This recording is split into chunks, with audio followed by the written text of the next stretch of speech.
Russians abandoning their homeland. Russian President Vladimir Putin's order to conscript men to fight in his war in Ukraine has created an exodus of Russian draft dodgers. They line up daily here in neighboring Kazakhstan to register with the local authorities. The Kazakh government says more than 200,000 Russians fled to this country in less than 2 weeks. Yes, we ran away from Russia. Vadim and Alexei fled Moscow last week to escape the draft. We don't want this war, and we not recognize our government. Many of Russia's land borders choked for weeks with long lines as citizens run for the exits. Draft dodgers traveling by land wait days in line or pay big money for scarce plane tickets to escape. And that's just the first step. Every day, more Russians arrive at this train station in Almaty with their backpacks, and they all tell you the same thing. They were afraid they could be sent to fight in Ukraine, and they abandoned their country on very short notice. This married couple left together. Did you come because of the mobilization for the war in Ukraine?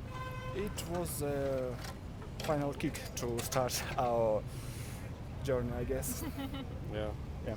Were you afraid that you would have to go fight in the war? Yeah, it's not something I want to participate in. The flood of new arrivals surprising local business owners, like the operator of a co-working space in the center of Almaty. This gentleman just walked in. Is this unusual to see? Very usual. Every day is like this. They're coming with huge suitcases because they couldn't find a place for living, and they're coming here for working and sitting and looking for some accommodation. These are fresh arrivals from Russia. Yeah. Arriving with a backpack yes. on their back. In this city, hundreds of miles from the Russian border, I spoke with dozens of newly arrived Russians, ranging from doctors. If we refuse to go to this war, we should go to the jail. To engineers, IT specialists, and university students. You ran away from Russia? Yeah, from mobilization, from military service. Yeah. Most don't want to be identified to protect loved ones still in Russia. How can I take part in the war without a wish to win this war? This man says Putin's draft left him no other choice but to flee the country, leaving his wife and child behind. We do not trust our government.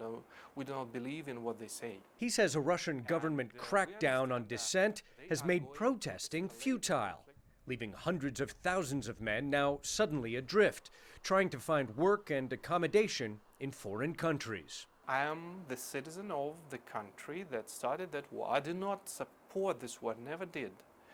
But somehow I'm still connected with the state because of my passport. And I am at the same time a refugee and the aggressor. Russians on the run, sharing a collective sense of hopelessness and guilt over the destruction caused by their government. Ivan Watson, CNN, Almaty, Kazakhstan.